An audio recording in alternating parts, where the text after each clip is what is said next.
minus 1 minute.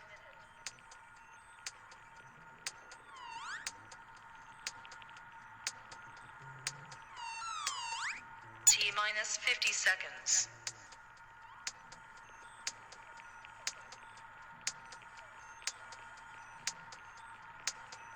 T minus 40 seconds.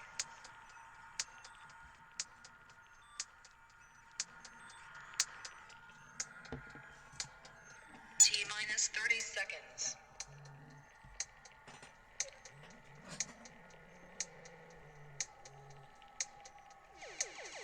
T minus 20 seconds.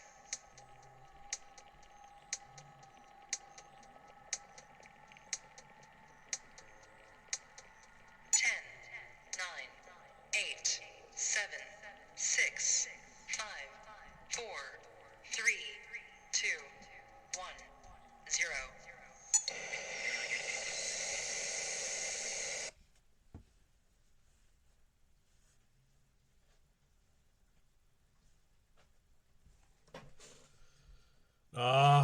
Yes. T minus 5 minutes. Yes. No. We've already done our countdown. We're not doing that again. Hello, everybody. Welcome to Sunday Night Reading. Welcome to Guapo TV. I am your host, me, decked out in my finest plush robe, ready to read for you this evening. We've got the window open. You can hear the rain in the background. The candle is not lit. What in the fuck? Well, candle's not lit. We gotta light the candle. How can we not light our candle? How dare me?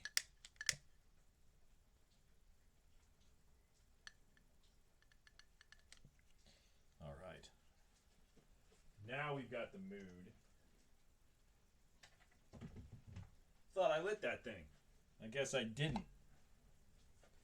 Guess I did not light my candle. Come on, baby, light my candle. My vanilla cinnamon brulee. Oh, that's right. It is a romantic Sunday evening as we read our nice Sunday. And what night would be complete with a candle and the rain and, of course, the wine. Why don't we go ahead and pour ourselves a nice cabaret before we begin this evening?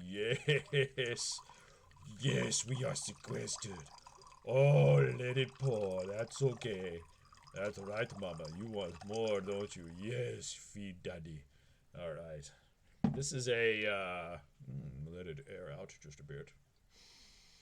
I smell blueberries. I don't smell shit. I'm not a sommelier or whatever it's called. I would fail. This is a Curious Beasts Cabernet Sauvignon. It's California wine. I just like the cool Dia dos Muertos kind of cover that they got going on here. I'm more sold by the bottle than I am the wine. But you will not find me getting a Merlot. Hello, everyone. We got 18 people here ready to learn and get some knowledge and not give a fuck. And cheers to that, right? Let's toast to that. Yeah, so last night we read from chapter 1 of The Subtle Art of Not Giving a Fuck. Some of you have read from this book. A lot of you have not. I have not. So I am reading it for the first time along with you. Let me lower the light here a little bit. There we go.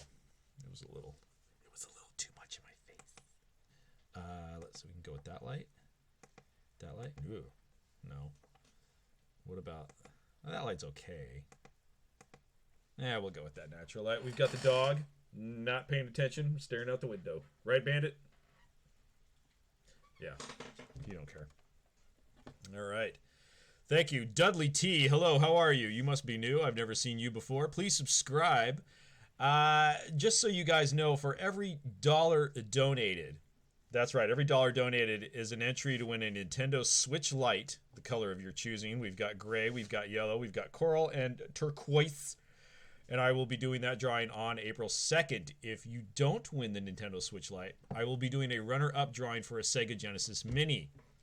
find another stream channel that's doing that. That's got 281 subscribers. You won't find one because no one in their right fucking mind would do this with less than 1,000 subscribers. But I'm a moron. By the way, I want to apologize for my hair. I don't know what's going on with it. I washed it. It's very clean. It's just one of those days where I can't do a fucking thing with it. So fuck it. Whatever. I don't know. I don't know if the motorcycle the helmet messed it up or whatever, but yeah. It just makes it look like I just went surfing. All right, so we're going to drink some wine. We're going to read from our book. We're going to wear our finest robes. Hello, Ice Mango. And also, we've got a Patreon. Now, the Patreon, there's some fun stuff on the Patreon. I just did a $50 tier, just did a nice hour video chat with Indy, who is in the chat room. We talked about a bunch of stuff. And while we were chatting, I was walking the dog, and I found a very, very cool, like, hutch cabinet thing on the curb. And went and grabbed my car and loaded it up, and she was live with me the whole time, and it was super fun, and I've turned it into a liquor cabinet, and I posted pictures of it on the Discord, where there's also a link to the Discord. So join the Discord. There's a bunch of different tiers on the Patreon. You should join the Patreon. There's fun stuff, because I actually just give back to people. Like, I do postcards for the $25 tier. Some of those postcards had an email address. If you emailed that address, then I sent you a little Amazon gift card. So that will be like fun random stuff. There's also going to be another surprise for random tier members. It doesn't matter what tier you're in. I will announce that later. But right now we're going to dive right into this Sunday night lockdown where none of us can do anything unless you live in Los Angeles and you go to Runyon Canyon or you go to the beach or you go wherever the fuck you want because you don't think the virus affects you. Because you're young and you don't care. It's fucking city. But I hear it's like that in the UK too. People are like just flooding the streets. They're at the market. They're doing whatever the fuck they want. And then 3 months from now, everyone's going to be like, why weren't we didn't know. Why weren't we warned? Now everyone's out of a job. All the businesses have shut down. And it's your fault. I like how the cabinet turned out too, James. It actually turned out pretty rad. Alrighty, let's hunker down. Let's get relaxed. Oh gosh, let me kick back here. I really should have probably put some shorts on or something underneath this robe and get a little chilly. Pulling an old Rodney Dangerfield here, being completely naked under this thing. I've got shorts on. All right. We are going to start now with Chapter 2.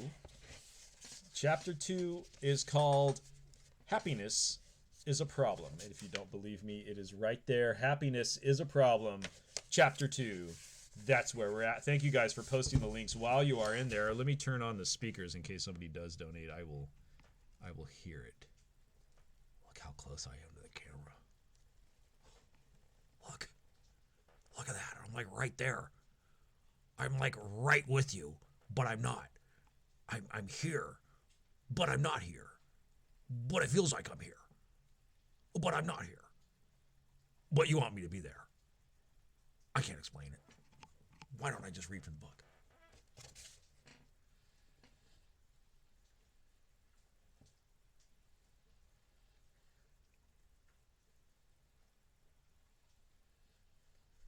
Okay, here we go. It's reading book time. Let's do it.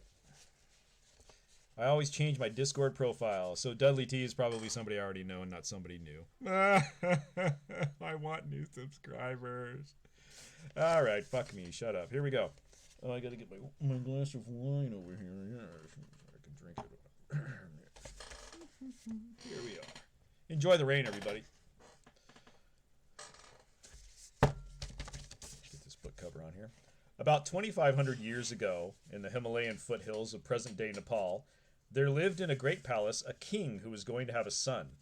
For this son, the king had a particularly grand idea. He would make the child's life perfect. The child would never know a moment of suffering. Every need, every desire would be accounted for at all times. The king built high walls around the palace that prevented the prince from knowing the outside world. He spoiled the child, lavishing him with food and gifts, surrounding him with servants who catered to his every whim. And just as planned, the child grew up ignorant of the routine cruelties of human existence. All of the prince's childhood went on like this, but despite the endless luxury and opulence, the prince became kind of a pissed-off young man. Soon every experience felt empty and valueless. The problem was that no matter what his father gave him, it never seemed enough, never meant anything. So, late one night, the prince snuck out of the palace to see what was beyond its walls. He had a servant drive him through the local village, and what he saw horrified him. For the first time in his life, the prince saw human suffering. He saw sick people, old people, homeless people, people in pain, even people dying. The prince returned to the palace and found himself in a sort of existential crisis.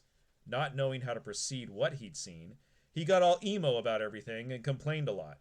And, as is so typical of young men, the prince ended up blaming his father for the very things his father had tried to do for him. It was the riches, the prince thought, that had made him so miserable, that had made life seem so meaningless. He decided to run away.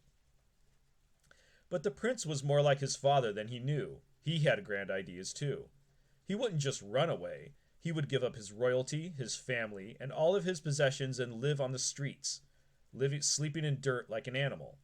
There he would starve himself, torture himself, and beg for scraps of food from strangers for the rest of his life. Why? The next night, the prince snuck out of the palace again, this time never to return. For years he lived as a bum, a discarded and forgotten remnant of society, the dog shit caked to the bottom of the social totem pole. And as planned, the prince suffered greatly. He suffered through disease, hunger, pain, loneliness, and decay. He confronted the brink of death itself, often limited to eating a single nut each day. Hear that rain? I hear the rain. I hear the rain every time I look in your eyes. Oh my God, that was so...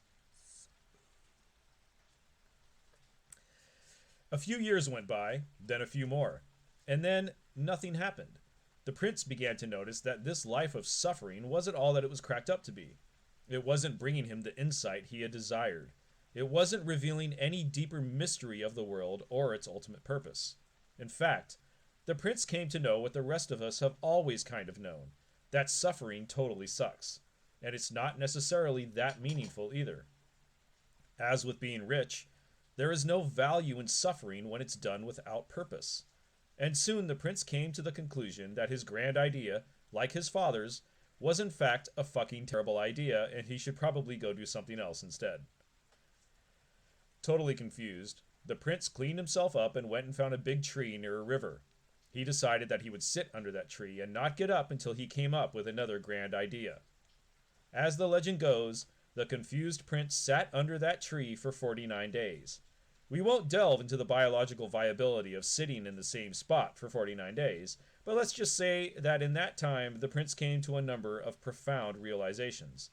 One of those realizations was this: that life itself is a form of suffering.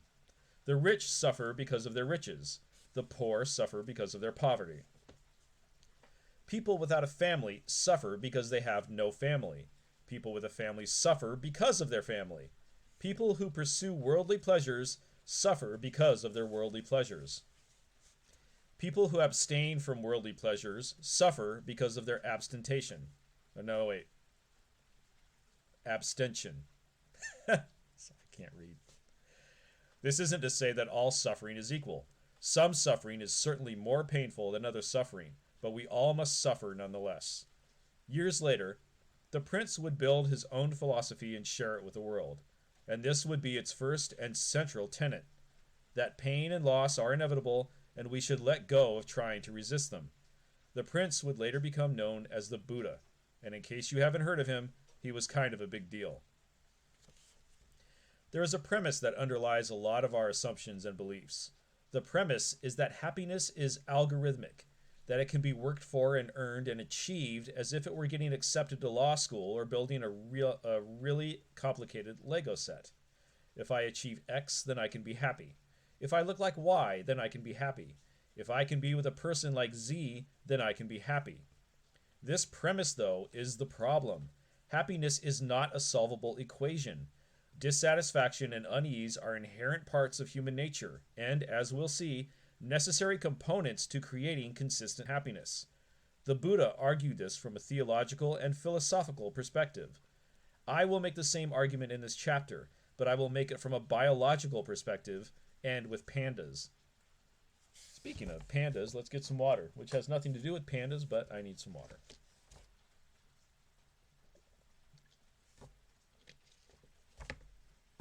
Why don't I ever drink cold water? The Misadventures of Disappointment Panda. If I could invent a superhero, I would invent one called Disappointment Panda. He'd wear a cheesy eye mask and a shirt with a giant capital T on it that was way too small for his big panda belly, and his superpower would be to tell people harsh truths about themselves that they needed to hear but didn't want to accept. He would go door to door like a Bible salesman and ring doorbells and say things like, "Sure, making lots of money makes you feel good, but it won't make your kids love you." Or, "If you have to ask yourself if you trust your wife, then you probably don't." Or, "What you consider friendship is really just your constant attempts to impress people." Then he'd tell the homeowner to have a nice day and saunter on down to the next house. It would be awesome, and sick, and sad, and uplifting, and necessary. After all, the greatest truths in life are usually the most unpleasant to hear. Disappointment Panda would be the hero that none of us would want but all of us would need.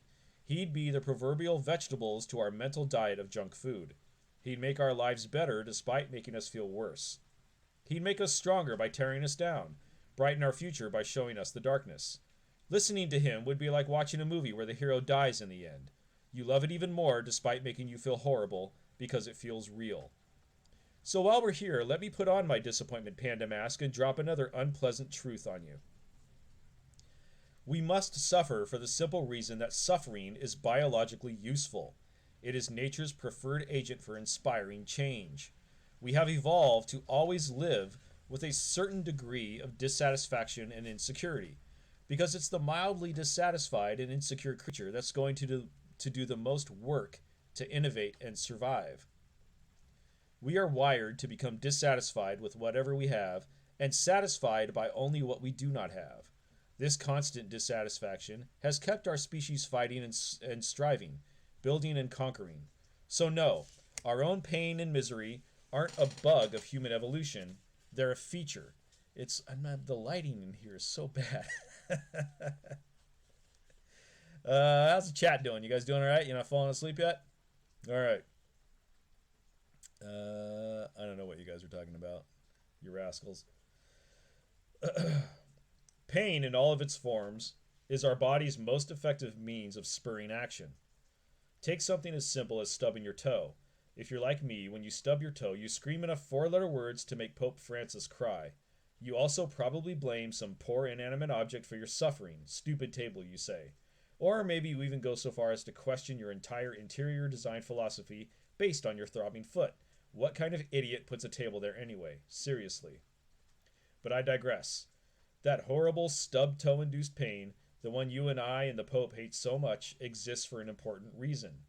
Physical pain is a product of our nervous system, a feedback mechanism to give us a sense of our own physical proportions, where we can and cannot move and what we can and cannot touch. When we exceed those limits, our nervous system duly punishes us to make sure that we pay attention and never do it again. And this pain, as much as we hate it, is useful. Pain is what teaches us to pay attention to when we're young or careless. It helps show us what's good for us versus what's bad for us. It helps us understand and adhere to our own limitations. It teaches us to not fuck around near hot stoves or stick metal objects into electrical sockets. Therefore, it's not always beneficial to avoid pain and seek pleasure, since pain can, at times, be life or death important to our well-being.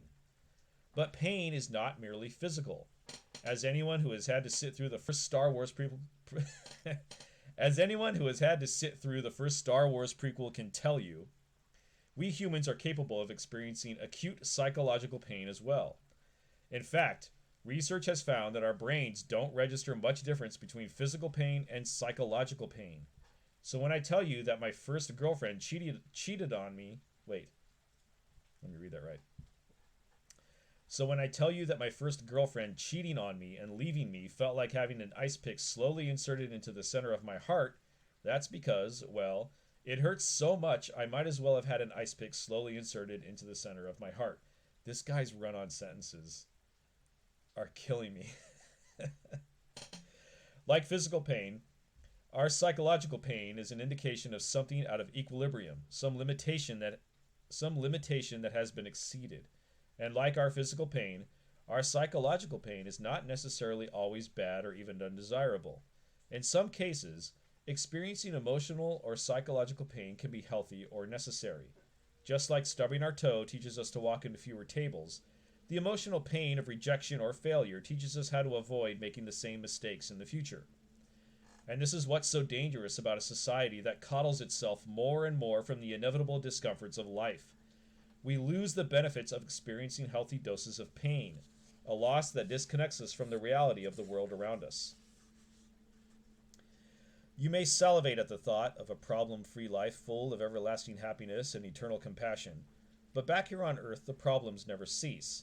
Seriously, problems don't end. But Disappointment Panda just dropped by. We had margaritas and he told me all about it. Problems never fucking go away, he said. They just improve. Warren Buffett's got money problems. There's a freaking moth just flying around by me. Warren Buffett's got money problems. The drunk hobo down at Quickie Mart's got money problems. Buffett's just got better money problems than the hobo. All of life is like this. Life is essentially an endless series of problems, Mark, the panda told me. He sipped his drink and adjusted the little pink umbrella. The solution to one problem is merely the creation of the next one. A moment passed, and then I wondered where the fuck the talking panda came from, and while we're at it, who made these margaritas? Don't hope for life without problems, the panda said. There is no such thing. Instead, hope for a life full of good problems. And with that, he set his glass down, adjusted his sombrero, and sauntered off into the sunset. And with that, we take a drink.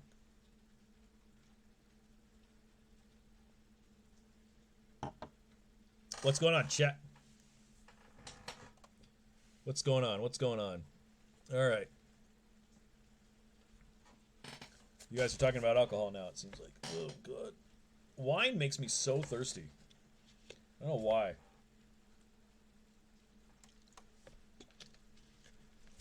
Oh, God.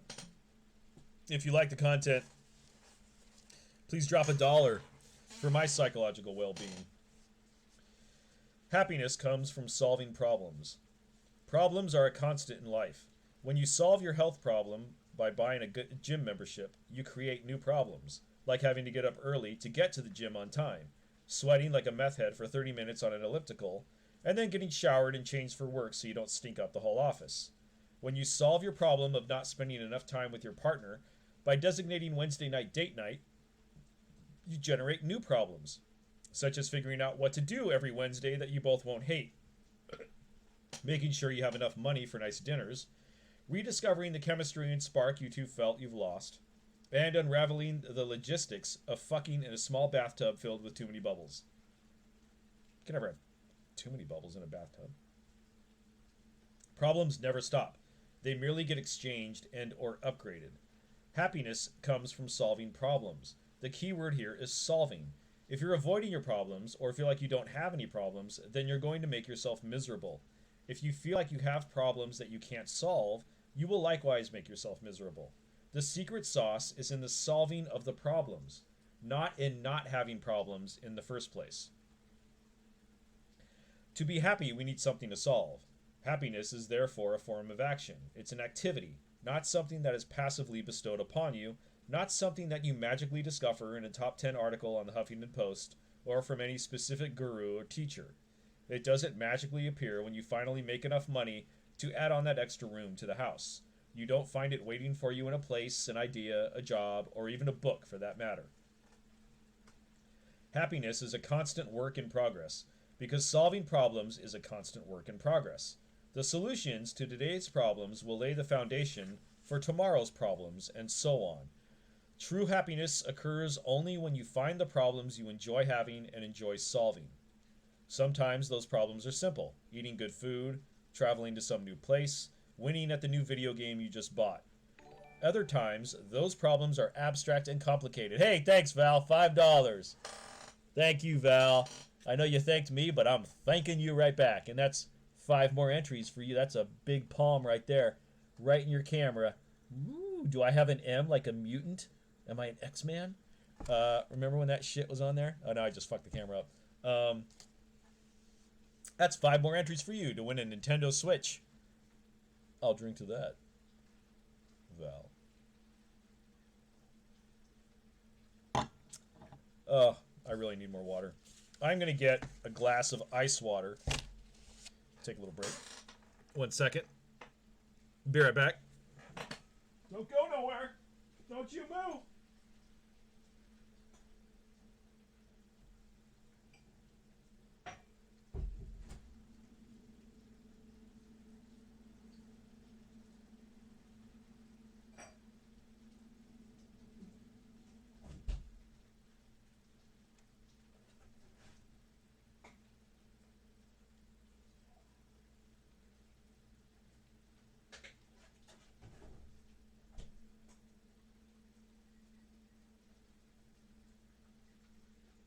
Oh, it's refreshing. Oh, refreshing. Whew. Oh, I feel like a new man. All right, where were we? Thank you again, Val. Okie dokie, here we go.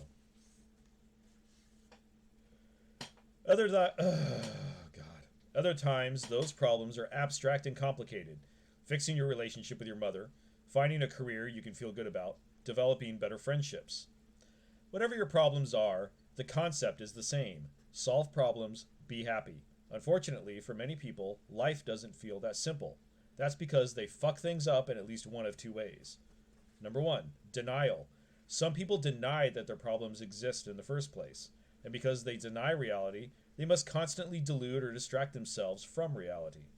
This may make them feel good in the short term, but it leads to a life of insecurity, neuroticism, and emotional repression. Number 2, victim mentality. Some choose to believe that there is nothing they can do to solve their problems, even when in fact they could. Even when they in fact could. Okay, I reread his sentence. I must be... God. Am I going senile already? Victims seek to blame others for their problems or blame outside circumstances. Maybe I need to put on my smart glasses to read. These aren't even reading glasses. They're for the computer monitor. But if I do this, perhaps then you'll read along with me. Victim mentality. What if I read like a Muppet? I can read like a Muppet. Some choose to believe that there is nothing they can do to solve their problems, even when in fact they could. No, that's not going to work. We won't do that. That's just being silly. All right, victim mentality. Some choose to believe that there is nothing they can do to solve their problems, even when they in fact could. Fucker. Victims seek to blame others for their problems or blame outside circumstances. This may make them feel better in the short term, but it leads to a life of anger, helplessness, and despair. People deny and blame others for their problems for the simple reason that it's easy and feels good, while solving problems is hard and often feels bad. Forms of blame and denial give us a quick high. They are a way to temporarily escape our problems, and that escape can provide us a quick rush that makes us feel better. Highs come in many forms. Whether it's a substance like alcohol, the moral righteousness that comes from blaming others, or the thrill of some new risky adventure, highs are shallow and unproductive ways to go about one's life. Much of the self-help world is predicated on peddling highs to people rather than solving legitimate problems.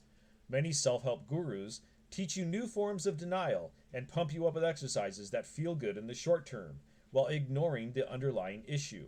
Remember, nobody who is actually happy has to stand in front of a mirror and tell himself that he's happy. Highs also generate addiction. The more you rely on them to feel better about your underlying problems, the more you will seek them out. In this sense, almost anything can become addictive, depending on the motivation behind using it. We all have our chosen methods to numb the pain of our problems, and in moderate doses there is nothing wrong with this. But the longer we avoid and the longer we numb, the more painful it will be when we finally do confront our issues. Emotions are overrated. Emotions evolved for one specific purpose: to help us live and reproduce a little bit better. That's it.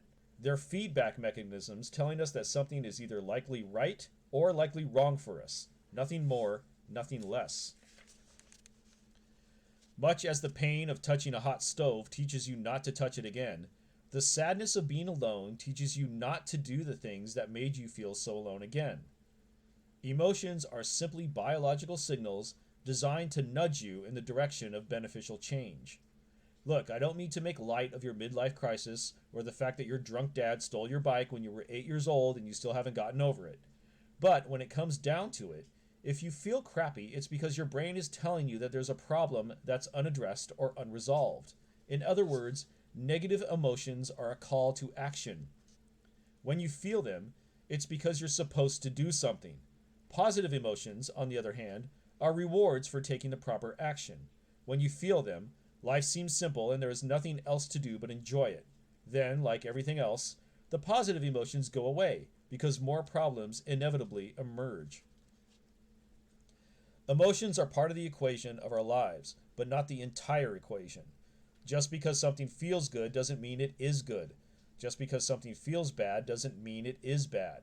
Emotions are merely signposts, suggestions that our neurobiology gives us, not commandments. Therefore, we shouldn't always trust our own emotions. In fact, I believe we should make a habit of questioning them. Many people are taught to repress their emotions for various personal, social, or cultural reasons, particularly negative emotions. Sadly, to deny one's negative emotions is to deny many of the feedback mechanisms that help a person solve problems. As a result, many of these repressed individuals struggle to deal with problems throughout their lives. And if they can't solve problems, then they can't be happy. Remember, pain serves a purpose. But then there are those people who over-identify with their emotions. Everything is justified for no other reason than they felt it. Oh, I broke your windshield, but I was really mad. I couldn't help it. Or, I dropped out of school and moved to Alaska just because it felt right. Hold on.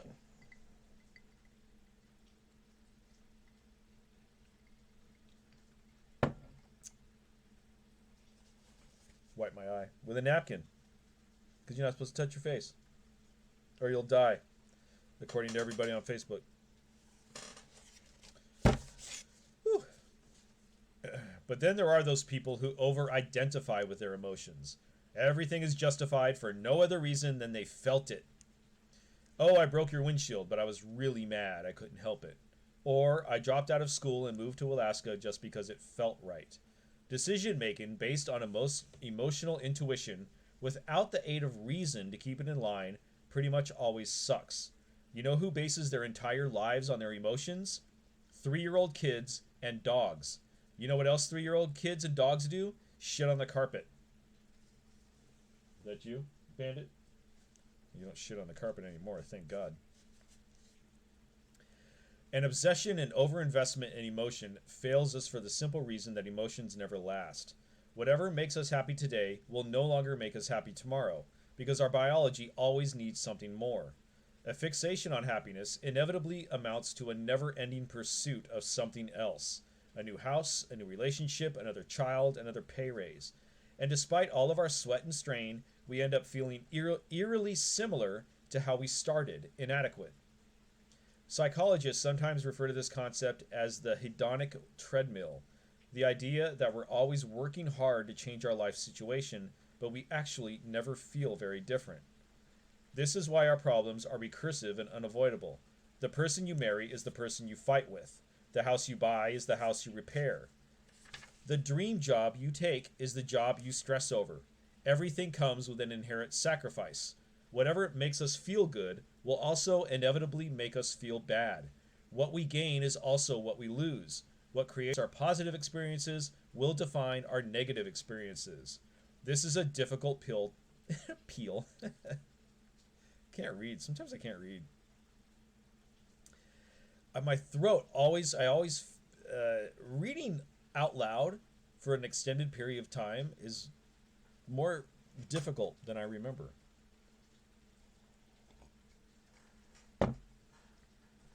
This is a difficult pill to swallow. We like the idea that there's some form of ultimate happiness that can be attained. We like the idea that we can alleviate all of our suffering permanently.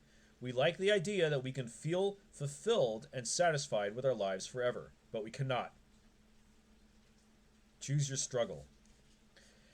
If I ask you, what do you want out of life, and you say something like, I want to be happy and have a great family and a job I like, your response is so common and expected that it doesn't really mean anything. Everybody enjoys what feels good. Everyone wants to live a carefree, happy, and easy life, to fall in love and have amazing sex and relationships, to look perfect and make money and be popular and well respected and admired and a total baller to the point that people part like the Red Sea when they walk into the room. Everybody wants that. It's easy to want that. A more interesting question, a question that most people never consider is, what pain do you want in your life? What are you willing to struggle for? Because that seems to be a greater determinant of how our lives turn out. For example, most people want to get the corner office and make a boatload of money, but not many people want to suffer through 60-hour work weeks, long commutes, obnoxious paperwork, and arbitrary corporate hierarchies to escape the confines of an infinite cubicle hell. Most people want to have great sex and an awesome relationship, but not everyone is willing to go through the tough conversations, the awkward silences, the hurt feelings, and the emotional psychodrama to get there. And so they settle. They settle and wonder what if for years and years, until the question morphs from what if into what else. And when the lawyers go home and the alimony check is in the mail, they say, what for? If not for their lowered standards and expectations 20 years prior, then what for? Because happiness requires struggle. It grows from problems. Joy doesn't just sprout out of the ground like daisies and rainbows. Real, serious, lifelong fulfillment and meaning have to be earned through the choosing and managing of our struggles. Whether you suffer from anxiety or loneliness, or obsessive compulsive disorder, or a dickhead boss who ruins half of your waking hours every day, the solution lies in the acceptance and active engagement of that negative experience, not the avoidance of it, not the salvation from it. People want an amazing physique, but you don't end up with one unless you legitimately appreciate the pain and physical stress that come with living inside a gym for hour upon hour. Unless you love calculating and calibrating the food you eat, planning your life out in a tiny plate-sized proportions. People want to start their own business, but you don't end up a successful entrepreneur unless you find a way to appreciate the risk, the uncertainty, the repeated failures, the insane hours devoted to something that may earn absolutely nothing. People want a partner, a spouse, but you don't end up attracting someone amazing without appreciating the emotional turbulence that comes with weathering rejections, building the sexual tension that never gets released, and staring blankly at a phone that never rings. It's part of the game of love. You can't win if you don't play. What determines your success isn't what do you want to enjoy. The relevant question is, what pain do you want to sustain? The path to happiness is a path full of shit heaps and shame. You have to choose something. You can't have a pain-free life. It can't all be roses and unicorns all the time. Pleasure is the easy question, and pretty much all of us have a similar answer. The more interesting question is the pain. What is the pain that you want to sustain? That's the hard question that matters, the question that will actually get you somewhere. It's the question that can change your perspective, a life. It's what makes me, me, and you, you.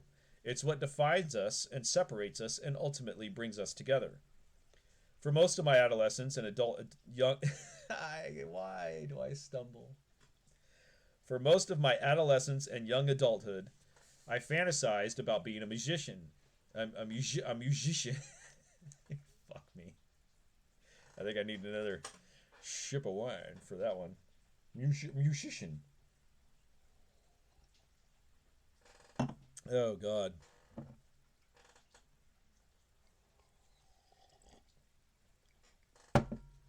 Well, I don't think I like this wine. It's not very good. For most of my adolescence and young adulthood, I fantasized about being a musician, a rock star in particular. Any badass guitar song I heard, I would always close my eyes and envision myself up on stage, playing it to the screams of the crowd, people absolutely losing their minds to my sweet finger noodling glory. This fantasy could keep me occupied for hours on end. For me, it was never a question of if I'd ever be up playing in front of screaming crowds, but when. I had it all planned out. I was simply biding my time before I could invest the proper amount of energy and effort into getting out there and making my mark. First, I needed to finish school. Then I needed to make some extra money to buy gear. Then I needed to find enough free time to practice. Then I had to network and plan my first project. Then nothing. Despite my fantasizing about this for over half my lifetime, the reality never came to fruition. And it took me a long time and a lot of struggle to finally figure out why.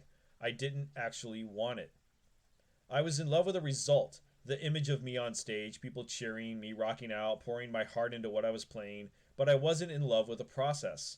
And because of that, I failed at it, repeatedly. Hell, I didn't even try hard enough to fail at it. I hardly tried at all.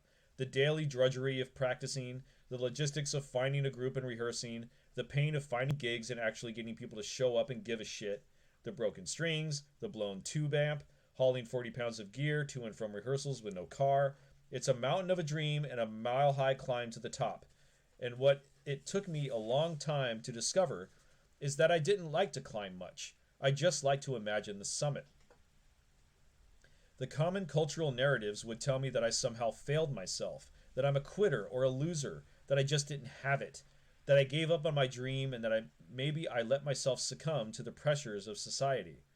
But the truth is far less interesting than any of these explanations. The truth is, I thought I wanted something, but it turns out I didn't. End of story. I wanted the reward and not the struggle. I wanted the result and not the process. I was in love with not the fight, but only the victory.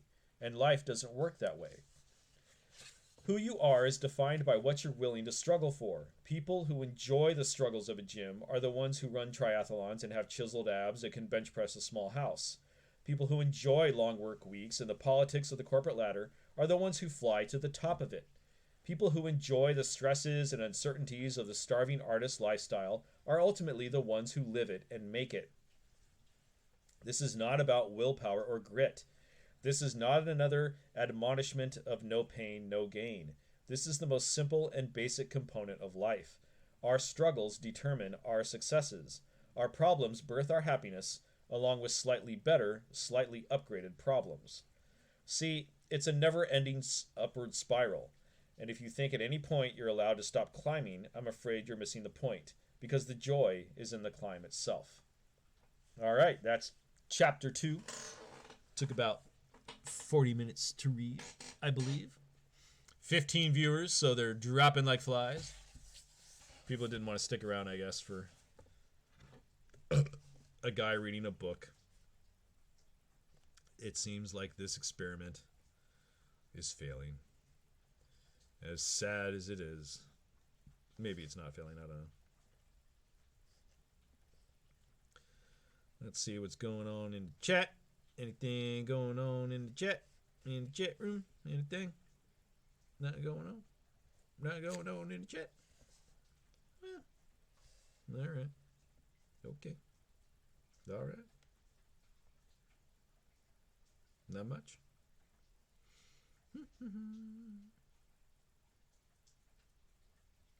It's weird. Instagram keeps telling me I have a message, but I don't. And if I have a message, I don't know where it is. Odd. Very odd.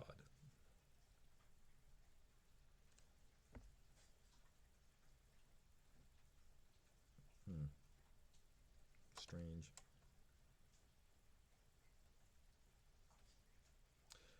All right. Should we do one more chapter? Chapter 3 goes on for, let's see. Are you guys actually enjoying the book? 20 pages. Chapter 3 is You Are Not Special. How many pages was chapter 2? Chapter 2 was 14 pages. Wow, it seemed long. No. Yeah.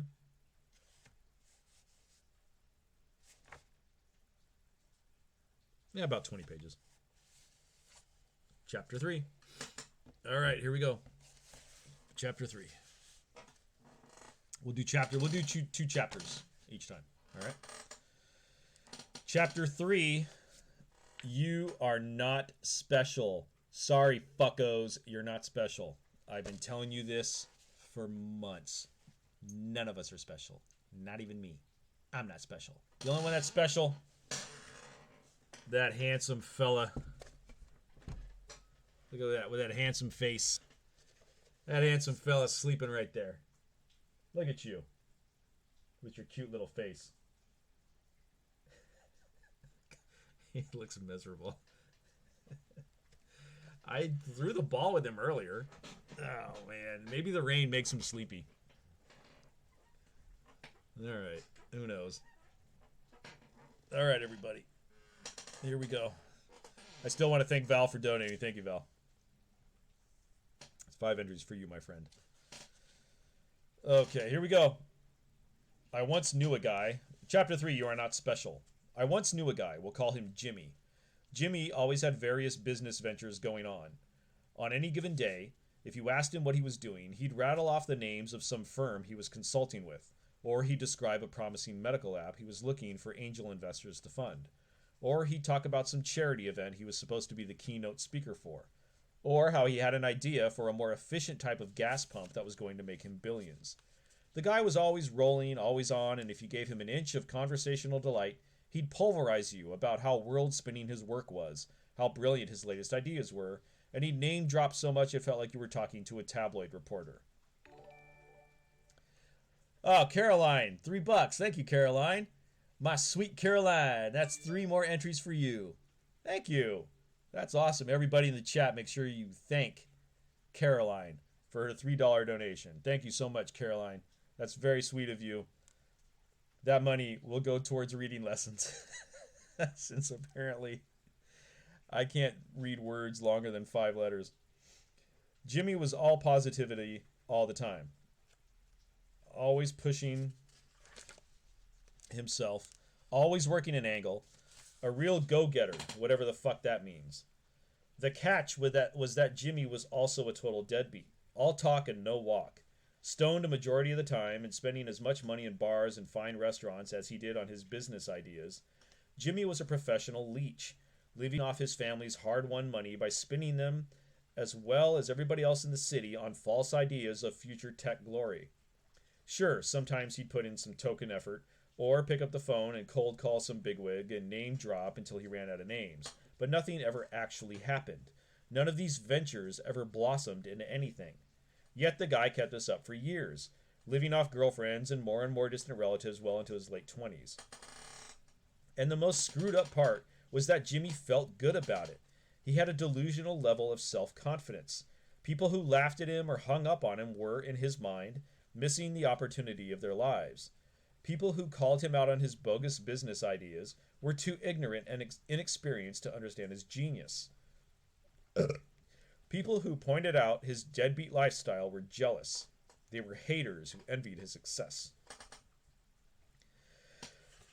Jimmy did make some money, although it was usually through the sketchiest of means, like selling another person's business idea as his own, or finagling a loan from someone, or worse, talking someone into giving him equity in their startup.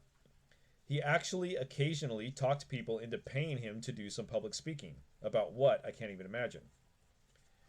The worst part was that Jimmy believed his own bullshit. His delusion was so bulletproof, it was honestly hard to get mad at him. It was actually kind of amazing. Sometime in the 1960s, developing high self-esteem, having positive thoughts and feelings about oneself, became all the rage in psychology. Research found that people who thought highly about themselves generally performed better and caused fewer problems. Many researchers and policymakers at the time came to believe that raising a population's self-esteem could lead to some tangible social benefits: lower crime, better academic records, greater employment, lower budget deficits. As a result, beginning in the next decade, the 1970s, self-esteem practices began to be taught to parents, emphasized by therapists, politicians, and teachers, and instituted into educational policy. Grade inflation, for example, was implemented to make low-achieving kids feel better about their lack of achievement. Participation awards and bogus trophies were invented for any number of mundane and expected activities. Kids were given inane homework assignments, like writing down all the reasons why they thought they were special, or the 5 things they liked most about themselves. Pastors and ministers told their congregations that they were each uniquely special in God's eyes, and were destined to excel and not be average. Business and motivational seminars cropped up chanting the same paradoxical mantra: every single one of us can be exceptional and massively successful. But it's a generation later, and the data is in. We're not all exceptional. It turns out that merely feeling good about yourself doesn't really mean anything unless you have a good reason to feel good about yourself. It turns out that adversity and failure are actually useful and even necessary for developing strong-minded and successful adults. It turns out that teaching people to believe they're exceptional and to feel good about themselves no matter what doesn't lead to a population full of Bill Gateses and Martin Luther Kings. It leads to a population full of Jimmys. Jimmy, the delusional startup founder. Jimmy, who smoked pot every day and had no real marketable skills other than talking himself up and believing it.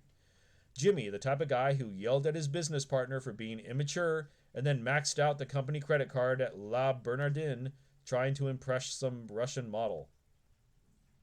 Where's Le Bernardine? Le Bernardine? Le Bernardine? They should read this like a Canadian. Then maxed out the company credit card at Le Bernardine trying to impress some Russian model. Jimmy, who was quickly running out of aunts and uncles who could loan him more money. Yes, that confident, high self-esteem Jimmy. The Jimmy who spent so much time talking about how good he was that he forgot to, actually do something. The problem with the self-esteem movement is that it measured self-esteem by how positively people felt about themselves. But a true and accurate measurement of one's self-worth is how people feel about the negative aspects of themselves. If a person like Jimmy feels absolutely fucking great 99.9% of the time, despite his life falling apart around him, then how could that be a valid metric for a successful and happy life? Jimmy is entitled. That is, he feels as though he deserves good things without actually earning them. He believes he should be able to be rich without actually working for it. He believes he should be liked and well connected without actually helping anyone. He believes he should have an amazing lifestyle without actually sacrificing anything. People like Jimmy become so fixated on feeling good about themselves that they manage to delude themselves into believing that they are accomplishing great things even when they're not. They believe they're the brilliant presenter on stage when actually they're making a fool of themselves. They believe they're the successful startup founder when in fact they've never had a successful venture. They call themselves life coaches and charge money to help others, even though they're only 25 years old and haven't actually accomplished anything substantial in their lives. Entitled people exude a delusional degree of self-confidence. This confidence can be alluring to others, at least for a little while. In some instances, the entitled person's delusional level of confidence can become contagious and help the people around the entitled person feel more confident in themselves too. Despite all of Jimmy's shenanigans, I have to admit that it was fun hanging out with him sometimes. You felt indestructible around him. But the problem with entitlement is that it makes people need to feel good about themselves all the time, even at the expense of those around them. And because entitled people always need to feel good about themselves, they end up spending most of their time thinking about themselves. After all, it takes a lot of energy and work to convince yourself that your shit doesn't stink, especially when you've actually been living in a toilet.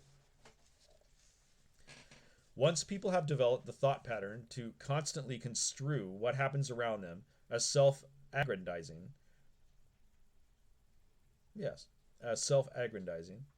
it's extremely hard to break them out of it. Any attempt to reason with them is seen as simply another threat to their superiority by another person who can't handle how smart, talented, good-looking, successful they are. Entitlement closes in upon itself in a kind of narcissistic bubble, distorting anything and everything in such a way as to reinforce itself. People who feel entitled view every occurrence in their life as either an affirmation of or a threat to their own greatness. If something good happens to them, it's because of some amazing feat they accomplished.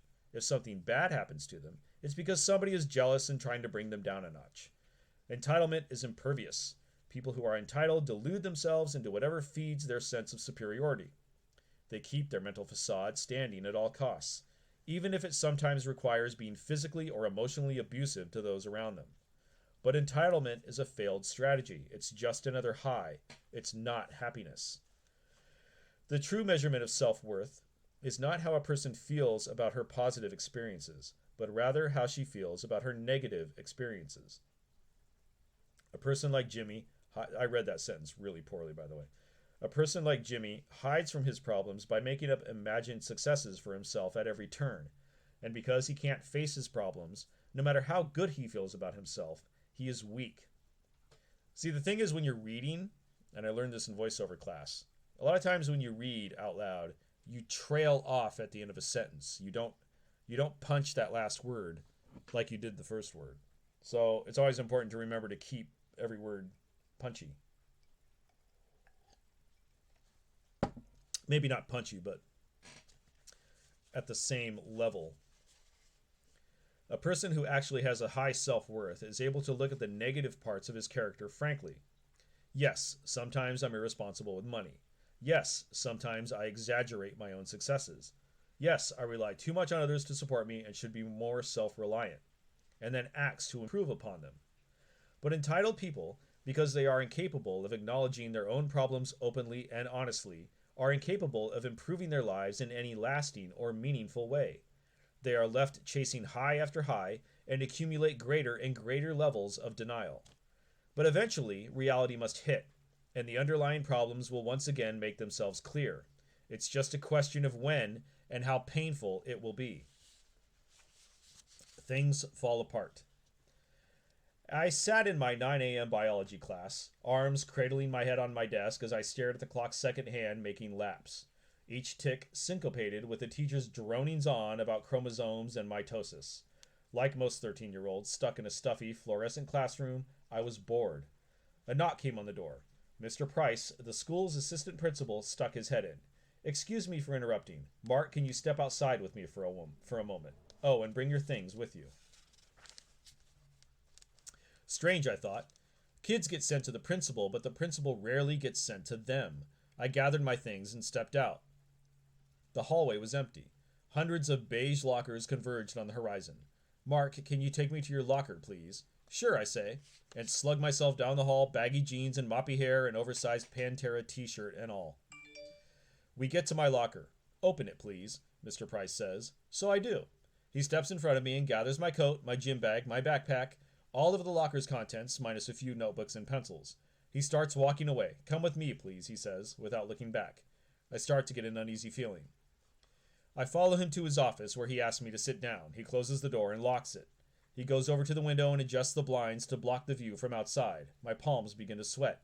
This is not normal principal visit. Mr. Price sits down and quietly rummages through my things, checking pockets, unzipping zippers, shaking out my gym clothes and placing them on the floor. Without looking up at me, Mr. Price asks, "Do you know what I'm looking for, Mark?" "No," I say. "Drugs." The word shocks me into nervous attention. "Drugs," I stammer. "What kind?" He looks at me sternly. "I don't know. What kind do you have?" He opens one of my binders and checks the small pocket meant for pens. My sweat blossoms like a fungal growth. It spreads from my palms to my arms and now my neck. My temples pulsate as blood floods my brain and face. Like most 13-year-olds freshly accused of possessing narcotics and bringing them to school, I want to run away and hide. "I don't know what you're talking about," I protest, the words sounding far meeker than I like. I feel as if I should be sounding confident in myself right now. Or maybe not. Maybe I should be scared. Do liars sound more scared or confident? Because however they sound, I want to sound the opposite. Instead, my lack of confidence compounds. Unconfidence about my sounding unconfident, making me more unconfident. Oh, fuck you with that sentence. That fucking feedback loop from hell. That was in chapter 1, by the way, if you missed it. "We'll see about that," he says, turning his attention to my backpack, which seemingly has 100 pockets. Each is loaded with its own silly teen desidera. No. Desiderata. Silly teen Desiderata. I've never seen that word before, I don't think. I don't remember that. I don't know if I know that word. Colored pens, old notes passed in class, early 90s CDs with cracked cases, dried up markers, an old sketch pad with half its page missing, dust and lint and crap accumulated during a maddeningly surreptitious middle school existence. My sweat must be pumping at the speed of light because time extends itself and dilates such that what is mere seconds on that 9 a.m. second period biology clock now feels like Paleolithic eons, and I'm growing up and dying every minute. Just me and Mr. Price and my bottomless backpack. God, there's like just so much that just didn't even need to be written there. Somewhere around the Mesolithic age, Mr. Price finishes searching the backpack. Having found nothing, he seems flustered. He turns the pack upside down and lets all of my crap crash onto his office floor. He's now sweating as profusely as I am, except in place of my terror, there's his anger. No drugs today, eh? He tries to sound casual. Nope, so do I. He spreads my stuff out, separating each item and coagulating them into little piles beside my gym gear. My coat and backpack now lie empty and lifeless on his lap. He sighs and stares at the wall. Like most 13-year-olds, locked in an office with a man angrily throwing their shit all over the floor, I want to cry. Mr. Price scans the contents organized on the floor. Nothing illicit or illegal, no narcotics, not even anything against school policy. He sighs and then throws the coat and backpack on the floor too. He bends over and puts his elbows on his knees, making his face level with mine. Mark, I'm going to give you one last chance to be honest with me. If you are honest, this will turn out much better for you. If it turns out you're lying, then it's going to be much worse. As if on cue, I gulp. Now tell me the truth, Mr. Price demands. Did you bring drugs to school today? Fighting back tears, screams clawing at my throat, I stare my tormentor in the face, and in a pleading voice, dying to be relieved of its adolescent horrors, I say, no, I don't have any drugs. I have no idea what you're talking about. Okay, he says, signaling surrender. I guess you can collect your things and go. He takes one last longing gaze at my deflated backpack, lying like a broken promise there on his office floor. He casually puts one foot down on the pack, stomping lightly, a last-ditch effort. I anxiously wait for him to get up and leave so I can get on with my life and forget this whole nightmare. But his foot stops on something. What is this? He asks, tapping with one foot. What is what? I say. There's still something in here. He picks up the bag and starts feeling around the bottom of it. For me, the room gets fuzzy. Everything goes wobbly. When I was young, I was smart. I was friendly, but I was also a shithead. I mean that in the most loving way possible. I was a rebellious, lying little shithead. Angry and full of resentment. When I was 12, I hacked my house's security system with refrigerator magnets so I could sneak out undetected in the middle of the night. My friend and I would put his mom's car in neutral and push it into the street so we could drive around without waking her up. I would write papers about abortion because I knew my English teacher was a hardcore conservative Christian. Another friend and I stole cigarettes from his mom and sold them to kids out behind the school. And I also cut a secret compartment into the bottom of my backpack to hide my marijuana. That was the same hidden compartment Mr. Price found after stepping on the drugs I was hiding. I had been lying. And as promised, Mr. Price didn't go easy on me. A few hours later, like most 13-year-olds, handcuffed in the back of a police car, I thought my life was over. All right, let me take just a second pause here, please. Uno momento. I'm going to actually use the restroom. Please enjoy looking at my dog. I'll be right back.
Is this the one I got to do?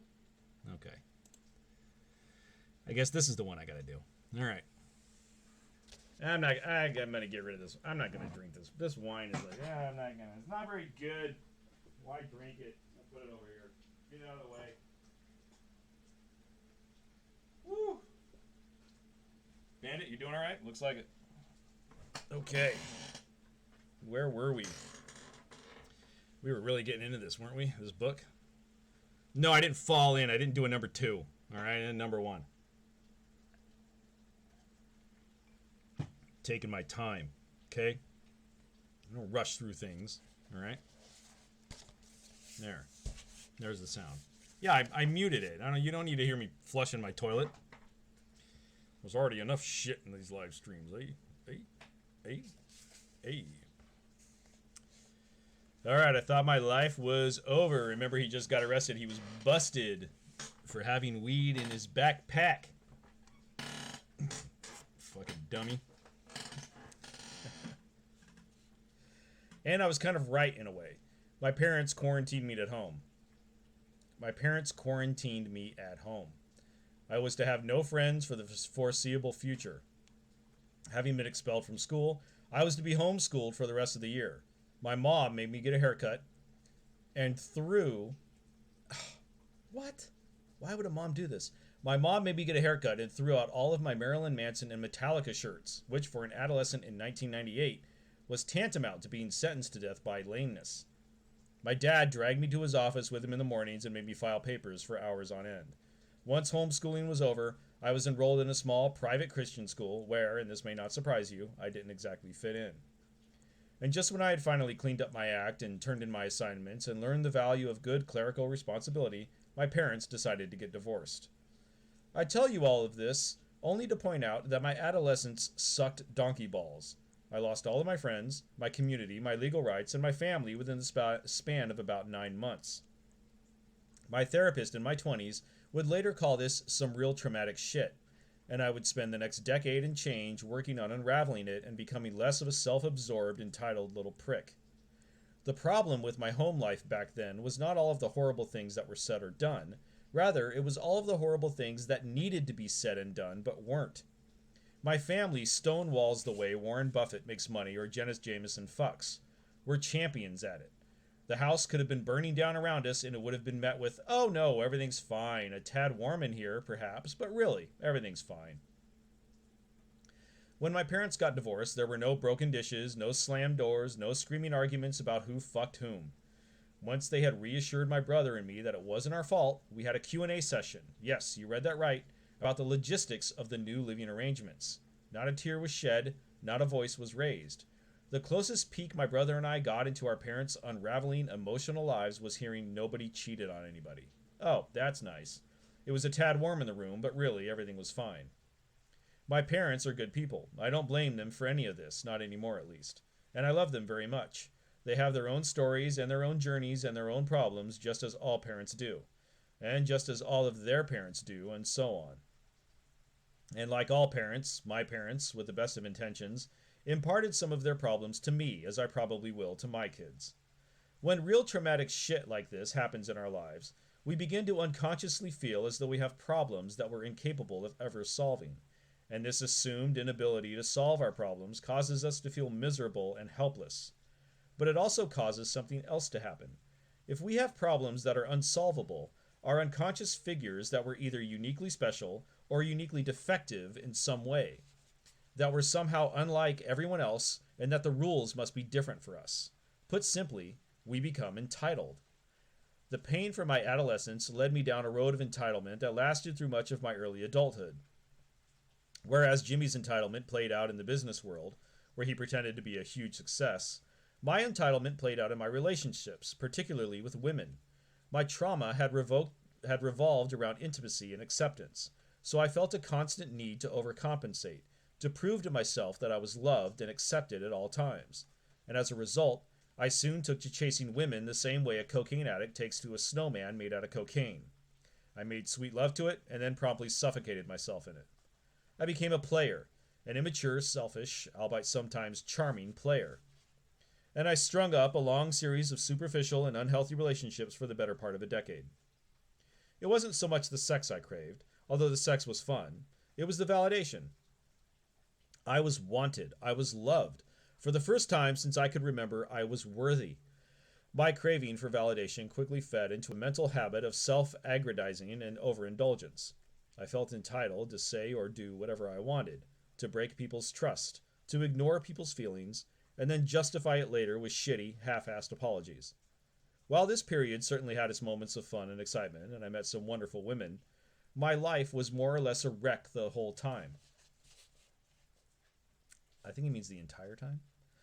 I was often unemployed, living on friends' couches or with my mom, drinking way more than I should have been, alienating a number of friends, and when I did meet a woman I really liked, my self-absorption quickly torpedoed everything. The deeper the pain, the more helpless we feel against our problems, and the more entitlement we adopt to compensate for those problems. This entitlement plays out in one of two ways. 1. I'm awesome and the rest of you all suck, so I deserve special treatment. 2. I suck and the rest of you are all awesome, so I deserve special treatment. Opposite mindset on the outside, but the same selfish, creamy core in the middle. In fact, you will often see entitled people flip back and forth between the two. Either they're on top of the world, or the world is on top of them, depending on the day of the week, or how well they're doing with their particular addiction at the moment. Most people correctly identify a person like Jimmy as a raging narcissistic asshat. That's because he's pretty blatant in his delusionally high self-regard. What most people don't correctly identify as entitlement are those people who perpetually feel as though they're inferior and unworthy of the world. Because construing everything in life so as to make yourself out to be constantly victimized requires just as much... Oh, I can't turn the page. Requires just as much selfishness as the opposite. It takes just as much energy and delusional self-aggrandizement. Why do I hate that word? To maintain the belief that one has insurmountable problems as that one has no problems at all. The truth is that there's no such thing as a personal problem. If you've got a problem, chances are millions of other people have had it in the past, have it now, and are going to have it in the future. Likely people you know too. That doesn't minimize the problem or mean that it shouldn't hurt. It doesn't mean you aren't legitimately a victim in some circumstances. It just means that you're not special. Often, it's this realization that you and your problems are actually not privileged in their severity or pain. That is the first and most important step towards solving them. But for some reason, it appears that more and more people, particularly young people, are forgetting this. Numerous professors and educators have noticed a lack of emotional resilience and an excess of selfish demands in today's young people. It's not uncommon now for books to be removed from a class's curriculum for no other reason than that they made someone feel bad. Speakers and professors are shouted down and banned from campuses for infractions as simple as suggesting that maybe some Halloween costumes really aren't that offensive. School counselors note that more students than ever are exhibiting severe signs of emotional distress over what are otherwise run-of-the-mill daily college experiences, such as an argument with a roommate or getting a low grade in class.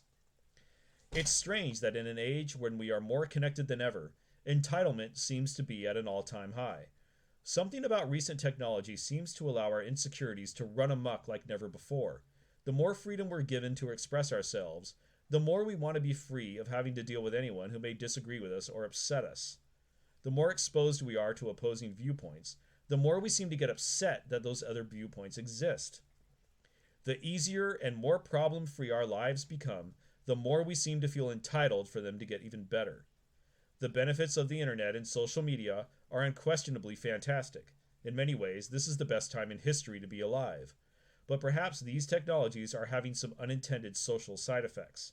Perhaps these same technologies that have liberated and educated so many are simultaneously enabling people's sense of entitlement more than ever before. I actually 100% agree with this. The tyranny of exceptionalism. Most of us are pretty average at most things we do. Even if you're exceptional at one thing, chances are you're average or below average at most other things. That's just the nature of life. To become truly great at something, you have to dedicate shit tons of time and energy to do it.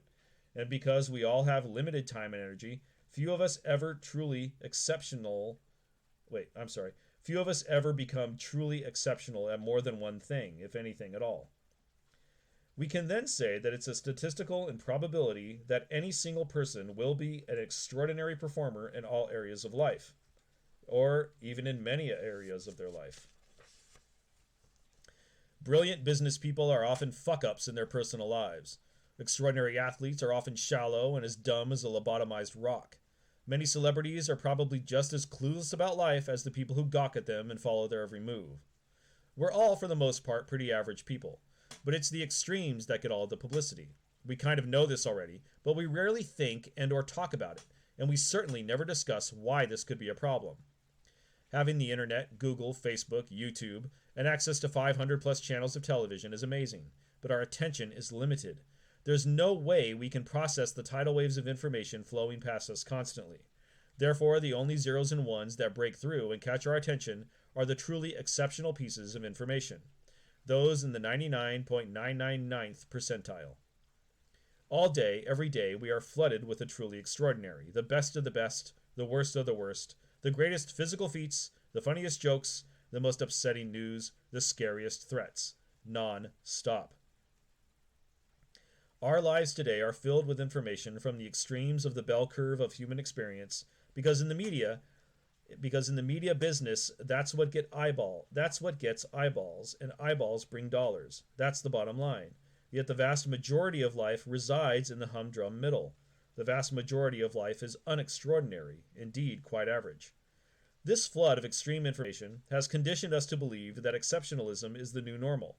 And because we're all quite average most of the time, the deluge of exceptional information drives us to feel pretty damn insecure and desperate, because clearly we are somehow not good enough. So more and more we feel the need to compensate through entitlement and addiction. We cope the only way we know how, either through self-aggrandizing or through other aggrandizing. Aggrandizing. I still don't know if I'm saying that word correctly. Some of us do this by cooking up get-rich-quick schemes. Others do it by taking off across the world to save starving babies in Africa. Others do it by excelling in school and winning every award. Is this the early onset of Alzheimer's when you can't read words? Someone type that in the chat. Let me know. Let me know. Let me know if you know. Because if you know, then I'll know. And then we'll all know. Some of us do this by cooking up get-rich-quick schemes. Others do it by taking off across the world to save starving babies in Africa.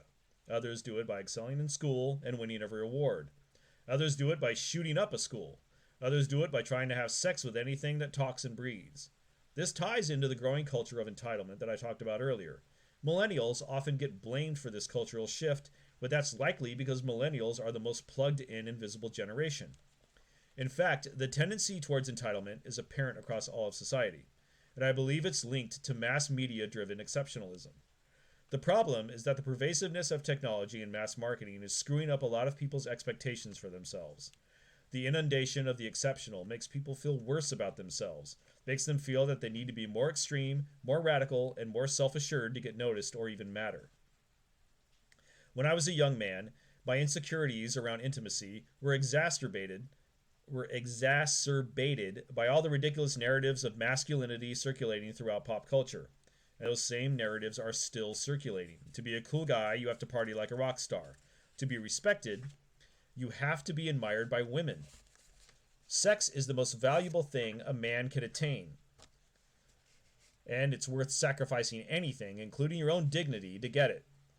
This constant stream of unrealistic media dogpiles onto our existing feelings of insecurity by overexposing us to the unrealistic standards we fail to live up to. Not only do we feel subjected to unsolvable problems, but we feel like losers because a simple Google search shows us thousands of people without those same problems. Technology has solved old economic problems by giving us new psychological problems. The internet has not just open-sourced information, it has also open-sourced insecurity, self-doubt, and shame. But if I'm not going to be special or extraordinary, what's the point? It has become an accepted part of our culture today to believe that we are all destined to do something truly extraordinary. Celebrities say it. Business tycoons say it. Politicians say it. Even Oprah says it, so it must be true.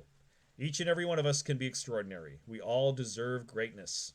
The fact that this statement is inherently contradictory, after all, if everyone were extraordinary, then by definition, no one would be extraordinary, is missed by most people. And instead of questioning what we actually deserve or don't deserve, we eat the message up and ask for more. Being average has become the new standard of failure. The worst thing you do is be in the middle of the pack, the middle of the bell curve. When a culture's standard of success is to be extraordinary, it then becomes better to be at the extreme low end of the bell curve than to be in the middle, because at least there you're still special and deserve attention. Many people choose this strategy, to prove to everyone that they are the most miserable or the most oppressed or the most victimized. A lot of people are afraid to accept mediocrity because they believe that if they accept it, they'll never achieve anything, never improve, and that their life won't matter. This sort of thinking is dangerous. Once you accept the premise that a life is worthwhile only if it is truly notable and great, then you basically accept the fact that most of the human population, including yourself, sucks and is worthless. And this mindset can quickly turn dangerous to both yourself and others. The rare people who do become truly exceptional at something do so not because they believe they're exceptional. On the contrary, they become amazing because they're obsessed with improvement. And that obsession with improvement stems from an unerring belief that they are, in fact, not that great at all. It's anti-entitlement. People who become great at something become great because they understand that they're not already great. They are mediocre, they are average, and that they could be so much better. J-Lo, thank you for the $3.33. That's 3 more entries for you, J-Lo. 3 more entries to win a Nintendo Switch Lite or Sega Genesis Mini that I am giving away next month. That's right. Each dollar goes into 1 entry to win either the Switch or the Lite. And if you haven't looked at my description yet, join our Patreon where there's different tiers with many fun-filled benefits. There's also a link to the Discord where everybody is in there chatting and putting down memes. And if someone's feeling down, others are in there to lift them up. Hi, my name's George Roush and welcome to my YouTube channel.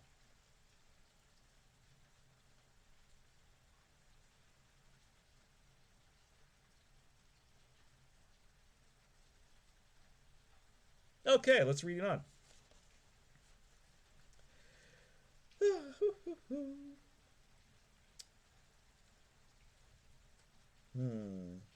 All of this, every person can be extraordinary and achieve greatness stuff, is basically just jerking off your ego. It's a message that tastes good going down, but in reality is nothing more than empty calories. Is nothing more than empty calories that make you emotionally fat and bloated, the proverbial Big Mac for your heart and your brain. The ticket to emotional health, like that to physical health, comes from eating your veggies, that is, accepting the bland and mundane truths of life. Truths such as your actions actually don't matter that much in the grand scheme of things, and that the vast majority of your life will be boring and not noteworthy, and that's okay. This vegetable course will taste bad at first, very bad. You will avoid accepting it. But once ingested, your body will wake up feeling more potent and more alive. After all, that constant pressure to be something amazing, to be the next big thing, will be lifted off your back. The stress and anxiety of always feeling inadequate and constantly needing to prove yourself will dissipate. And the knowledge and acceptance of your own mundane existence will actually free you to accomplish what you truly wish to accomplish, without judgment or lofty expectations. You will have a growing appreciation for life's basic experiences. The pleasures of simple friendship, creating something, helping a person in need, reading a good book, laughing with someone you care about. Sounds boring, doesn't it? That's because these things are ordinary, but maybe they're ordinary for a reason, because they are what actually matters. And that is the end of chapter 3. All right, we got through 2 chapters tonight in an hour and a half. Give yourselves a big hand for sticking around and listening to me read. That's kind of nice. We can always chat about these chapters in the Discord after. Somebody should make a reading thread where we can go in and talk about these things. I do recognize some of the things he was talking about, though. Like for beach volleyball, a lot of times I get bummed out because I'm not like the best beach volleyball player, right? I'm only 6 feet. I'm not 6'3", which means it's tougher for me to jump and spike a ball. But I realize the reason for that is because of bad body mechanics. There's a guy that I play with that's like 5'7", and he's able to consistently spike the ball. He can jump pretty high and he can spike the ball on a high net. So it's mechanics that I'm doing wrong. So those are the things that I try to focus on to be more consistent at. Does it always work? Nope. It rarely works. But the times that it does work, the times where I've cleared my head of everything and I don't actually think about the action before I do it, I can spike the ball super fucking hard. Like, really fucking hard. There's times where I've spiked the ball and people were like, holy shit, like I've never seen you spike a ball like that. And it came from me I just didn't think about it. I just did it. Like the mechanics took over. But as soon as it got into my head about what mechanic I should do, then I fuck it up every time. It's like when you go bowling, right? Before you throw the ball, if you think about the action of throwing the ball, you're not going to get a strike. If you relax and you go up there and you just go through the motion and you throw the ball, you'll get a strike. That's why these professional bowlers are able to strike after strike after strike after strike. It's robotic. It's a robotic movement for them. It's not a mental thing. They just don't let it get to them. When they fuck up is when it's mentally got in their head. They already know the mechanics. They have it down. They could get a strike every fucking time because they absolutely know where to throw the ball. They understand the oil that's on the lanes. They understand what arrow to throw it at. They understand the velocity, the speed, the spin. They've been doing it for so long. It is a robotic movement that they can consistently do. They fuck it up when something creeps in there at the last second and slightly, instead of this, it slightly goes this way. And it's just enough that they got to go fucking pick up a spare now. Or, the pins just fell the wrong way. There's also that. But these are things to think about. That you definitely are your own worst enemy when it comes to trying to improve yourself. I love playing poker, and every poker player thinks that they're the best poker player on the planet. I overvalue my skill all the time, but I am constantly learning and trying to improve, which is why I like poker. Poker is a game where it's you against everybody else. No one can help you. If you fuck up, it is your own fault. So that's what I like about it. Is it's such a mental challenge for me. So yeah. Anyway. Whew, all right. I guess maybe now I can kind of check the chat a little bit and see what you guys were talking about. Did you like my promo? Kex, it's almost like you're a PR guy. I know, right? Someone should hire me to be a PR guy. Somebody should save that plug, and we can rerun that plug. I would like, you know what I would like to have? I'd like to have an intro graphic, but I don't know how to do it. Like an intro screen graphic or something before these videos go. I'm going to rely on you guys because you guys are smart. Let's see what else is going on. All right. Well, I'm gonna put an end to this bad boy. It's been an hour and 38 minutes. It is now 9:35. I'm gonna go in the living room, play some Doom. I got a little bit further. I'm not gonna stream Doom for like 7 days straight. It's crazy. Plus, I enjoy playing it on my plasma TV and not looking at it through my monitor here. Although I do want to get a 4K monitor. Look at these bags under my eyes. Oh, well, I don't get it. I'm sleeping like a baby. You know what I find? I find that caffeine is making me tired, which sucks because I love coffee. Oh, do I love coffee. All right, we've got $503.10 in donations this month. I don't think I'm going to hit that $1,000 goal. I don't think that's going to happen. Next month, I am going to give away a PlayStation 4, but I have to meet the donation goal. If I don't meet the donation goal, I will not give one away because those are $400. I will have a donation goal of $1,000. I know that may be unrealistic, and I may not even do a giveaway because of everything that's going on. People are like struggling, so I may do a giveaway in May when some of this stuff, calms down a little bit. So So yeah, you know, it's just is what it is. So okay, all right, everybody. I think it's good night.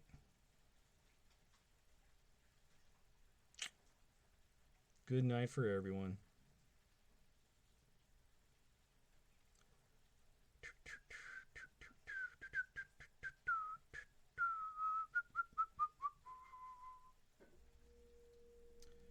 Well, people, have a good night.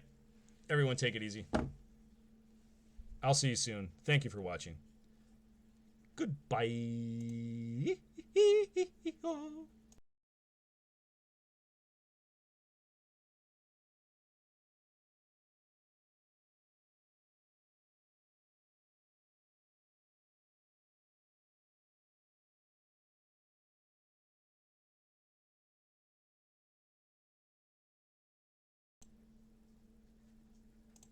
Oh, yeah. Yeah, yeah. No, no. No, no, no, no, no. He's dead. Oh, he's dead. Oh, it was a quick job. Really quick, yeah. No, no, no, no, no, no. No, I just put him in the back of the car, drove out to the desert. Couple hours. Buried him out there. No one's no no one's gonna find him. No one's gonna. Oh shit. The camera's on.